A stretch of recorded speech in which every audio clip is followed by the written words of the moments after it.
شہید ذوالفقار علی بھٹو پاکستان کی تاریخ کی ایک قد آور شخصیت ہے.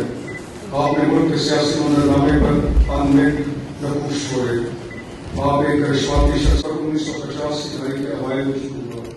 وزیر خارجہ کے طور پر آپ کا دور پاکستان کی نما اور تیسری دنیا میں یکجہتی کے علمبردار کے طور پر متعارف کر